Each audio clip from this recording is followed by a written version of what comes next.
Hello, welcome to Italics, the Italian American magazine. I'm your host, Anthony Tamburri. March is Women's History Month, and March 8th is universally observed as International Women's Day. It is a special time to celebrate and honor the myriad achievements of women in all of our lives. Regardless of our desire to honor and celebrate these great achievements, we must also acknowledge today that in this modern era, so many women, young and old, all over the world, continue to suffer and struggle in oppressive, violent, and impoverished conditions that endanger them, restrict their freedoms, limit their human potential, and greatly affect the health and well-being of their families, as well as ours. First on this edition of Italics, we'll talk with Annie Lanzillotto, author and performance artist, whose new book, L is for Lion, a Bronx Butch freedom memoir, has recently been published by the CUNY Press. Annie Lanzillotto recently read from L is for Lion at the Calandra Institute. Dr. Fred Gardafe spoke with Ms. Lanzillotto about her book before the reading. Next, we'll join Lucia Grillo as she introduces us to some Italian and Italian-American ranchers and cowboys in Nevada, all of whom just happen to be women. Then, in conjunction with the government of the Republic of Italy, the Italian Heritage and Culture Month of New York announces 2013 as the Year of Italian Culture in the United States. Now let's join Dr. Fred Gardafe at the Calandra Institute and learn why L is for Lion. Typing. Nothing. I'm torrid. I don't remember. Maybe look it up. All right, I'm going to look it up. If you have questions, call me. I think of the book as starting in 1968 at the maple table in the Bronx kitchen, and I'm 5 years old. And then there's a few, you could say it goes back to the late 1800s with my grandmother's birth, and back to when I was 2 years old with there's flashes of memories. But I think of the narrative as starting at 1968. What a pivotal year in American history and in my family. My brother went to Vietnam, I went to kindergarten, and my father's PTSD got triggered when his son went to war. So my father was a Marine in World War II, in the 1st Marine Division. Chapter 1, Eat with Guys You Trust. The Bronx, New York, 1968. War is full of smoke. Lanzy's laugh is a single gruff exhale. Cigarette smoke gushes out his nostrils and up into the light over the table. His eyebrows are thick and black and move up and down one at a time, fast as pinball flippers. His left eyebrow is interrupted by a hanging ball of skin. Ciao, Mitria. I shiver with laughter and duck under the thick stream of smoke. You call this smoke, Daddy? You don't even know what smoke is. My father calls me Daddy. He belongs to me. He lays the cigarette down on a dinner plate. The smoke rises in one white rope that curls around the wagon wheel chandelier and spreads out across the tin ceiling, patterned like 10,000 pizzelle. We sit together most nights, just me and him at the maple table. My brothers and sister are old enough to be out. Rosemary works at Macy's. Karki and Anthony run the streets. My father says with boys, you don't need to know where they are all the time. I want to be a boy. Listen to me. Keep your eye on the pavement and your mouth shut in the schoolyard. Be a listener, not a talker. The guy who knows the most is always saying the least. Remember that. You are your own business. Everyone else is an intruder. He looks into the smoke he blows. The veil rises over me. I crease my dollar bills and make them face the same direction. He picks a card and throws one down. Walk directly there, 1 foot in front of the other. If someone looks at you in the street, you say nothing. You keep walking. You must constantly be aware of who's behind you, If someone smiles at you, they want something. Stay away. Stupid things don't happen to those aware. Look both ways, you understand, before you even cross a one-way street. One way, one way. Who says the one way? When you sit down in class, make sure you don't sit near the windows. A bullet coming in through the bottom of a window will cause the greatest shrapnel effect. You want to duck below the window. You want to cover your head, you never know. You hit the floor. Keep your mouth shut. And if anybody aggravates you, get rid of them. Making luck alive. Luck only comes alive if you start playing the games. You know, if you don't play the games... The miracles in the book were amazing to me. I mean, that's something that they can't explain, right? You know, something that affected me young, Virgil says something like, nothing can save the desperate but the knowledge that they cannot now be saved. And I feel like when you really respect these diseases, like you're like, whoa, this is going to take everything inside me, everything ancestrally, everything I got, anything, gall, pep, let's everything. Not, oh, I'm going to do it, but the opposite, the knowledge of desperation. I feel like that, then you summon up all your resources, whatever it is, you know, from gall to a deck of cards to your prayers to whatever it is, and you try. And you just say, I'm going to summon up and give everything to try to survive. And then if you're lucky, maybe the miracle happens. I don't know. You had this amazing sense of not to give up. My father did teach me you could get knocked down your whole life, but don't get knocked out. Keep trying to get up off the mat, you know. And so that just was really instilled in me. Something, and maybe it was this disease, took you off of that kind of self-conscious and made you other-conscious. So the book spoke to you on that cross-class. Absolutely. Oh, for sure. Cross-class, cross-name. I found a community while I was a patient at Sloan Kettering. I began my life there at 18. I had my own room overlooking the river. Mm-hmm. And there was also 500 other people in the hospital. So German Pete and I both knew what Hodgkin's disease was. Our chemistry teacher, Christina Ubicki, died of it the year before. We called her Bic. I sat beside her in the hospital the night she told me, today my veins collapsed. I was so sad. Bic wore a wig, drank coffee after coffee in her ceramic mug that looked like the earth, showed up in class on time and stayed late into the night to tutor us so we could all pass the chem regents. It was an act of devotion and sacrifice. I didn't understand at the time why she pushed herself in her dying days to help us. I remember I asked her, why don't you relax? Go to another country. Do something you want to do. Why push and push yourself to get us through this exam? And Bic said to me so simply, how else are you all going to get through? And at 33, she died, and we all gave her our own hero's funeral. We all passed the New York State Chem Regents. How did you choose? How did you choose those particular photographs? Well, I've been collecting artifacts from the family for a long time. So documents, the picture of the boat that Grandma came on, Grandma's passport photo, a couple of recipes Grandma wrote on church envelopes because she never bought a piece of paper. She was marginally literate. She was very poetic. But, you know, she just learned off the sides of trucks, English, just reading words off trucks, you know. I chose 1 or 2 pages from the letters my father wrote to me. I chose his boot camp photo, which I think's important in my imagination. Who was he before the war? And the boot camp is that last moment, right?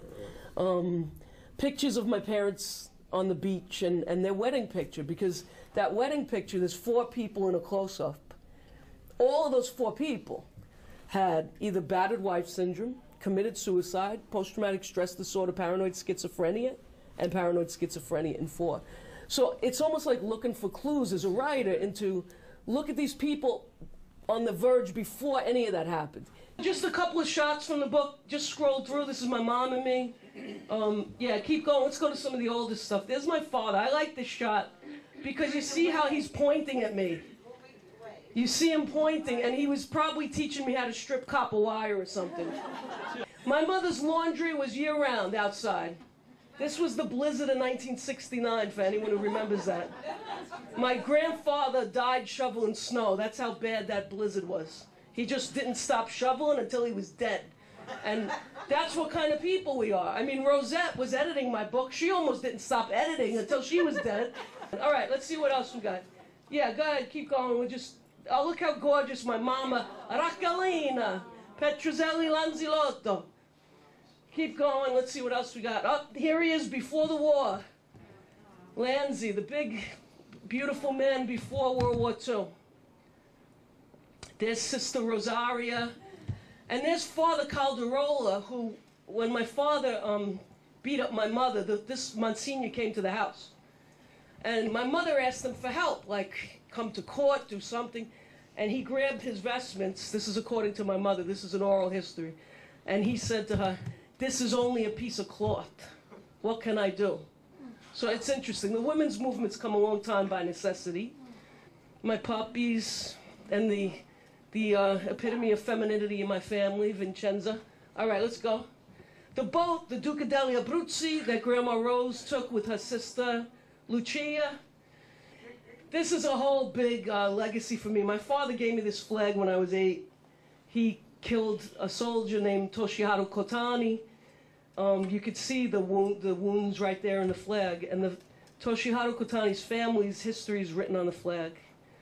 This is a letter my father wrote to me at Brown with a horse racing sheet and tips on the horses attached to it.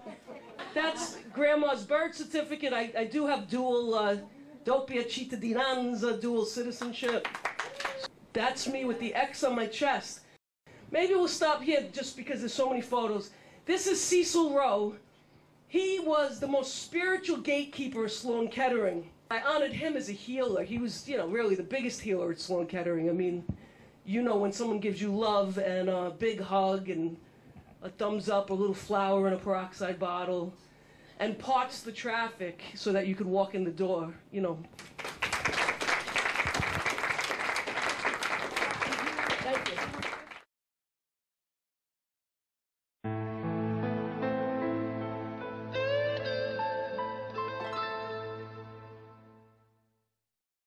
In its 29th year, the National Cowboy Poetry Gathering in Nevada features cowboys from around the world. This year, Italian butteri were highlighted, bringing to the fore local Italian-American ranchers who shared their family histories, stories of immigration and community, and recounted growing up on the range and what it's like to be a woman rancher. Now, let's join Lucia Grillo as she reports from Elko, Nevada.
I'm Lucia Grillo with Italics. We're in Elko, Nevada for the 29th annual National Cowboy Poetry Gathering. This year's event features butteri, Italian buckaroos, one of whom we'll hear from, a young Italian animal vet who traded the city glamour of Rome for country digs in the Maremma, and women who were born on the American range, descendants of Italian immigrants. My family has a small cow-calf operation, and we have 2 little boys, and they're very much at that I want to go all the time stage. And I'm always like, well, that's fine, because let's go. And I drag them along, and we go, and we cowboy, and we ride, and they play in the dirt, and they play in the mud, and they do all kinds of things with me. And I'm grateful I have a husband that goes to town every day and works at a job and lets me stay home and help my parents on the ranch, and I get to ride my horses and play with the cows, and I get to drag my kids along. My father was born to an Italian woman in Lamoille on the ranch where I live now, and my grandmother was born, the firstborn American-born to my great-grandparents, and she had 3 older brothers, and they were born in Italy. Her father, my great-grandfather, came to the United States in the early 1900s, and he worked his way west with the railroads and ended up in Wells. And then he started working on ranches and ended up in Lamoille, which was God's country to him, and that's where he decided he wanted to stay. It took him 12 years before he was able to send for his wife and his 3 young boys that he left in Italy. So they came, and they all grew up in Lamoille, and that's where I was fortunate enough to be raised. Any day that I get to have one up on my brothers is a good day. And we had been branding calves, our late bunch. It was in the end of June. And one calf snuck out through the fence and took up the highway. And they chased it up the highway and through the fence. And I don't know how many loops they threw at it. And they couldn't catch this calf. And finally, he came to one of these ponds. And, well, the calf came up to the edge of the pond, and he didn't skirt. He just jumped and swam right in the middle of this pond. And there was a little island in the middle of the pond. And there he landed, and he was quite content. And my brothers looked at one another, and my one brother said to the other one, he said, swim your horse out there and rope that calf. My brother's, I'm not swimming my horse out there and rope that calf. And my other brother's, why don't you swim your horse out there and rope that calf? And he's like, I'm not going to. So I'm sitting there, and I don't have my horse, but my brother's horses are there, so I shortened my brother's stirrups really quick, and I jumped on his horse, and down the road I went after this calf, and I roped it in the middle of the road, and my mom pulled up there, and we dragged the calf on the trailer and came back and got my 2 wet brothers, and I was like, what's the big deal, you guys? Come on, let's get this done. I'm a 4th-generation Italian-American rancher. Our family, grandfather's family and everything homesteaded near the Carlin Tunnels where the Red Arch Bridge is. That's where the first homestead was. Kathy and I married brothers, so we're sister-in-laws. And we work on our ranch with my parents, myself, and then my sister and her husband and their children. So we don't have a hired man. We just depend on neighbors if we need extra help, and that's always great. I've been chased by a Mustang stud and had my mare stolen out in the middle of nowhere and had to run her down with the pickup and finally caught her. And I've went after 3-year-old maverick bulls and roped them and kept all my fingers to tell the story about it. I've had cage fights with badgers and panel corrals and only broke a shovel handle. I've been welding on hanging equipment and had hot lava melt through my clothes in places I wish it hadn't have. And never once have my parents put my gender in any way or form to damper any inhibitions that I had or ambitions that I wanted to have. And so we're just fortunate that we live in a community where we're 70 miles apart, but you still grow up and do everything together, and it never stopped us. Kathy and I compete in the Elko County Fair, which is in September, and we were one of the first teams to compete in the women's branding competition. And they always had a men's branding competition, and we never figured out why they couldn't have a women's. And so finally, around when we were 16 years old, they put together a women's branding competition. And that's, you have 4 yearlings and 4 team members. So the first 2 team members rope 2, and then you switch on the ground and rope the other 2. And so that's a competition that we compete in. My sister and I, we do everything with our father and our mother as far as haying. Like my sister can back a 1-ton baler up the crack of a snake's butt, no problem. But we give her a hard time because she can back that baler into a spring hole or out of a corner or anything, but it takes her 3 times to get the gooseneck backed up to the chute. So we're always doing everything, and our children are always with us. We always tease my sister that it's nothing but eyeballs and buttholes in her tractor cab because she has 3 boys and herself in there half the time. And we modify our tractors, we put in seats and everything. And my dad had a bit of a transition period. The garbage can in the shop went from grease rags to diapers, it seemed, overnight. But the kids stay with us, and they're always helping us, and it's the way it is. They just start to learn their numbers and fractions and can hand you a 9/16, and then they have to go to school. So what do you do? Buongiorno a tutti. I have a cattle ranch with my husband in Rome, near Rome, Civitavecchia. And I was born in Rome, almost the center of Rome. My mom and my dad, they were not in ranching business. No ranchers. No, not at all. My mom actually is a very city girl. And well, they don't really approve what I'm doing now. I met my husband when I was in Turin, studying vet school. We run these Marimano cows. They have really long horns, and they're outside just wild, like I saw here. We have almost 400 cows. So we just do everything at our place, and we sell the meat ourselves. We have a little butcher shop in the ranch. Having my kids with me on everything we do with the ranch is the reason I do it. It was the best way to grow up. I'm so blessed that I got to grow up the way I did. I'm so thankful to my family for letting me have that lifestyle, and I want more than anything else to be able to share it with my kids. And it's hard. It's ranching is changing constantly. I mean, we have so many things pushing us, trying to stop it. One thing that I did do pretty much every day growing up, and it didn't matter if I was going to school or get home and going out and doing it, but I was usually touching a horse, riding a horse, braiding my horse's tail. It's just not the physical activities of learning to ride and rope and be good with animals. We had to go with our parents, and our kids are coming with us, and they might not understand any of it, but I'm a firm believer in osmosis. So if they sit there long enough, something's going to sink in. If we have a technological problem, it's usually the kids that solve it for us before we can figure it out. And that's how the story is sometimes.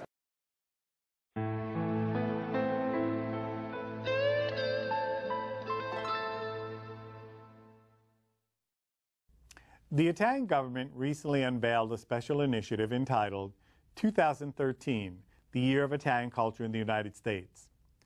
Italy will use this year to showcase Italian creativity and culture in America, in such areas as science and technology, language and literature, art, music and theater, cinema and photography, and its achievements in the business and culinary worlds. The Italian Heritage and Culture Month Committee of New York joins in this effort and has also designated its theme for 2013 as the Year of Italian Culture in the United States. The committee recently announced its initiative at a press conference held at the Calander Institute.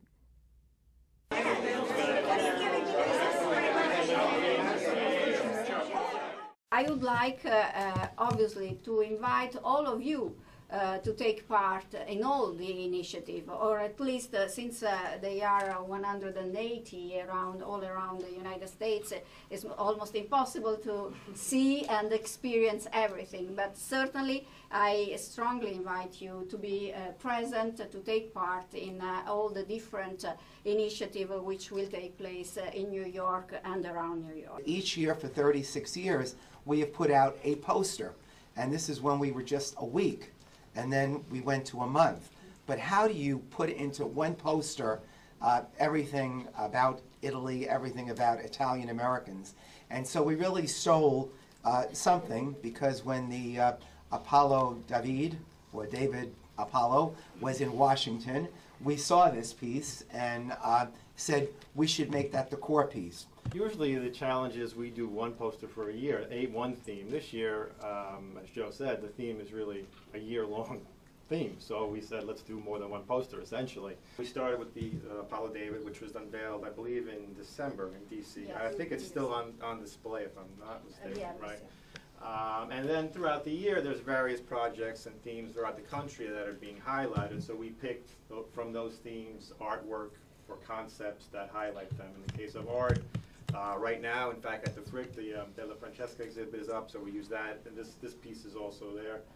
Verdi, obviously, it's an iconic image. So we tried to grab different concepts, themes, and visuals and put them together. Right now, we only have music, art, science, and technology, which just launched online yesterday, if I'm not mistaken, and the national one, or the annual one. So every month there'll be a new one available online.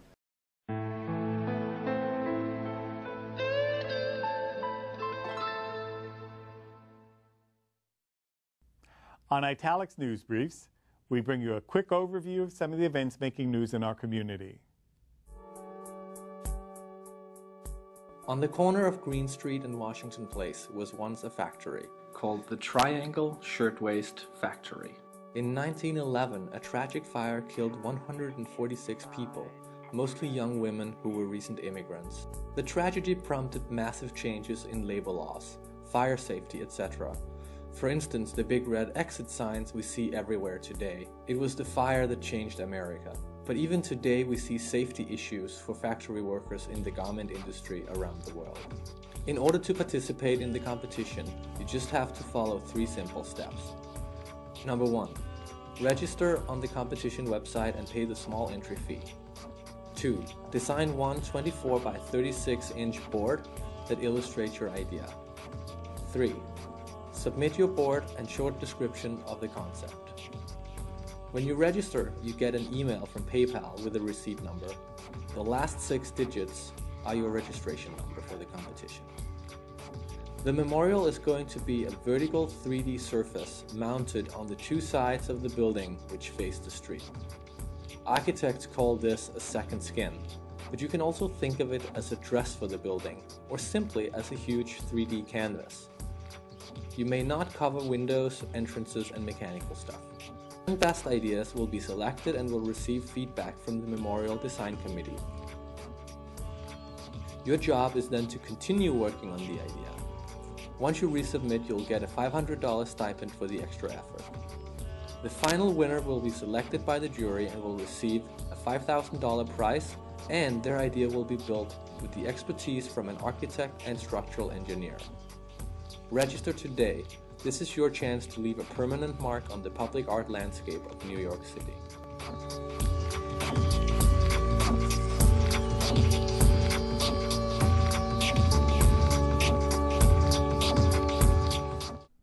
Join us at the Calandra Institute for our annual conference, April 26th and 27th, Lingue Migranti, the Global Languages of Italy and the Diaspora. This conference seeks to build on the growing literature dealing with language and migration as it concerns Italy and the diaspora. John D. Calandra Italian American Institute, 25 West 43rd Street, 17th floor, Manhattan. Well, that's it for this episode. Again, thanks for watching. For Italics, I'm Anthony Tamburri. Arrivederci alla prossima puntata.